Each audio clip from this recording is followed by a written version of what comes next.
चाहे बुला सकता है। यह मिशन पूरा करने से जिन वह काफ़ी थक गया था, लेकिन उसे अपनी सिस्टर जीना का कॉल आता है जो उसे याद दिलाती है कि आज उसे जिन्ना के स्कूल में पेरेंट्स टीचर मीटिंग के लिए आना है। जिन को अब जल्दी से स्कूल पहुंच जाता है और उसे देख हैरान हो जाती है क्योंकि वह पहले से काफ़ी अलग लग रहा था। उसने नए कपड़े पहने थे है और स्टाइलिश हेयर कट भी करवाया था। स्कूल की लड़कियां जिनको को देख उस पर लट्टू होने लगती है और इस बात पर जैन जिनको को चिढ़ाते भी है। मीटिंग के दौरान जीना की टीचर उसकी तारीफ करती है क्योंकि वह बहुत होशियार स्टूडेंट है। इसके बाद टीचर पूछती है कि अगर जिन्ना को भी अवेकनिंग होती है तो क्या जिनको उसे हंटर बनने देगा, जिस पर वो साफ मना कर देता है क्योंकि हंटर वाले काम में बहुत खतरा होता है। ये सुन टीचर खुश होती है और उसे जिन्ना की फ्रेंड सोमही के बारे में बताती है जो कि हंटर बनने की जिद पर अड़ी हुई है। बाद में जिनको संगीत से जाकर मिलता है, जिसे अब जाकर पता चलता है कि जिन वह जीना का ब्रदर है। जिनको सोंगी को समझाने आता है लेकिन वह कहती है कि वह हंटर वाला काम कभी नहीं छोड़ेगी। यह सुन जिनबू अब उसे अपने साथ चलने को कहता है। दूसरी तरफ हम होंगडोंग को देखते हैं जो कि अमेरिका से यहाँ कोरिया आ गया था।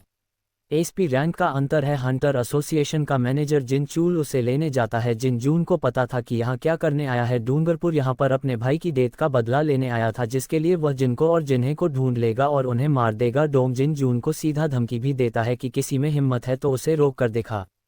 हंटर गिल्ड के हेडक्वार्टर में हम चोरी और गनही को देखते हैं जो ने जेजो आइलैंड पर अपनी तीसरी रेड करवाई थी और रेड के दौरान उन्हें पता चला कि वहां जो एंड मॉन्स्टर है उन्हें पंख आने शुरू हो गए हैं। अगर वह उड़ना सीख गए तो बहुत खतरे की बात होगी क्योंकि फिर वो आयरलैंड छोड़कर कहीं भी जा सकते हैं। इसके बाद हमें सी रैंक के गेट को देख पहले जहां जिनको होंगी को लेकर आता है। जिनको ने मिस्टर आर्म से इस गेट में जाने की परमिशन ले ली थी। जिनको को लग रहा था कि जब सोम ही गेट के अंदर खतरनाक मॉन्स्टर को देखेगी तो खुद ही हंटर बनने का ख्याल छोड़ देगी, लेकिन सोम ही को लग रहा था कि जिन वो उसे यहाँ पर ट्रेनिंग करवाने के लिए लाया है। ये गेट असल में नए हंटर्स की प्रैक्टिस के लिए ही था। ये पर किम नाम का एक रैंक हंटर भी था जो कि एक टैंक है और इस टीम का लीडर है। वह जिनको और ही जैसे छोटी रैंक वालों को देखकर गुस्सा करता है और सोचता है कि मिशन में ये दोनों बोझ की तरह होंगे। खैर इस पूरी टीम में टोटल 10 हंटर्स थे, एक रैंक का, 5वीं रैंक के, 2शी रैंक के और जिनको और सोमी जो कि रैंक के हैं। जिनको सोचता है कि वो तो सॉन्ग ही को इस दर्जन में ले जाकर डराना चाहता था कि हंटर की लाइफ कितनी खतरे वाली होती है, पर इतनी अच्छी टीम देख उसे लगता है कि इन्हें कोई परेशानी नहीं होगी। अब ह्यून जिनको से आकर कहता है कि अंदर वो लड़ाई न करें ताकि नए बच्चों को कुछ सीखने को मिले। ह्यून जानता है कि जिन कितना ज़्यादा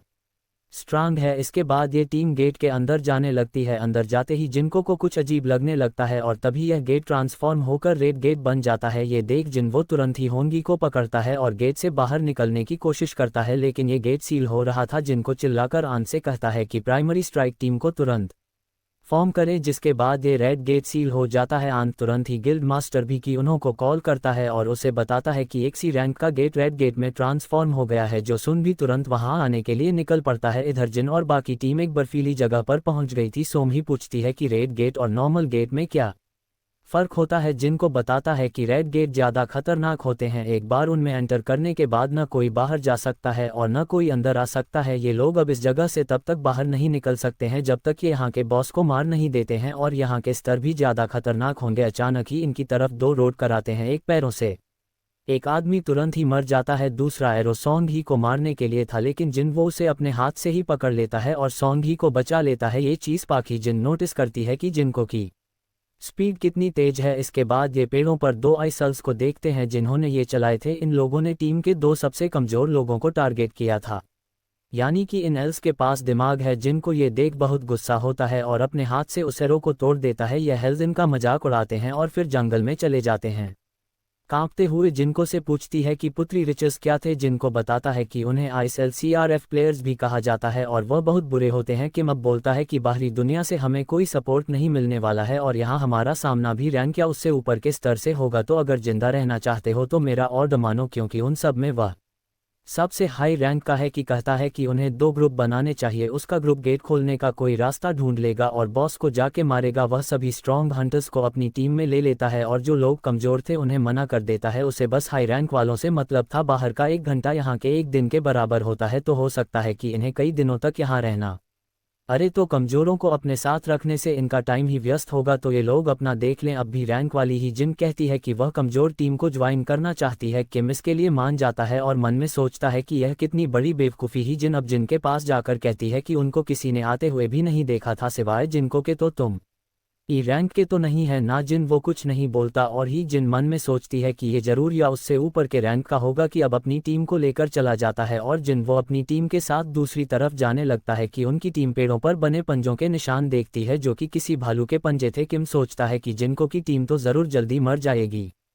फिर उसे याद आता है कि वह तो सिर्फ रैंक का है, फिर भी वह उनका लीडर लग रहा था। तभी जंगल में से 3 भालू निकल कर आते हैं और इन पर अटैक कर देते हैं, पर कि माँ आराम से भालू को मार देता है और बाकियों से भी लड़ने लगता है। दूसरी तरफ जिनको की टीम भी भालू के पंजे नोटिस करती है ही जिन कहती है कि यह इलाका भालुओं का है, हमें यहाँ से वापस आना चाहिए, लेकिन जिनको कहता है कि हमें इसी इलाके में रहना चाहिए। अगर ये भालू का इलाका है तो यहाँ वह आइस एल्स नहीं होंगे जो कि इंटेलिजेंट हैं, तो उनसे लड़ने से तो अच्छा है हम भालू से लड़ने। भालू से ज़्यादा खतरा तो जिनको ठंड से लग रहा था, वह अपनी इन्वेंट्री में हाथ डालकर उसमें से 4 कोट्स निकाल लेता है ताकि इन्हें ठंड ना लगे। सब लोग पूछने लगे है कि उसने ये जादू कैसे किया। सॉन्ग ये भी पूछती है कि आखिर तुम हो कौन। जिन्ही से कहता है कि उसकी वजह से वो इस झमेले में पड़ गई है तो उसे सुरक्षित रखना जिनको की जिम्मेदारी है, बदले में उन सबको अपना मुंह बंद रखना है, कोई उससे किसी तरह का सवाल नहीं करेगा। तभी एक आइस बियर इनकी तरफ आता है जिससे लड़ने को जिनको तैयार था। इधर भीग भी गेट के पास आ गया था, उसे बताता है कि टीम के साथ ही रैंक का जिनको भी अंदर गया है और शायद उसे रीअवेकनिंग हुई है क्योंकि वह पहले से कहीं ज़्यादा पावरफुल हो गया है। ये सुन भी चौंक जाता है, तभी भी यहाँ पहुँच जाता है। वह यहाँ जिनको मारने आया था, लेकिन जिन वो तो अब रेड गेट के अंदर फंस गया है जिसे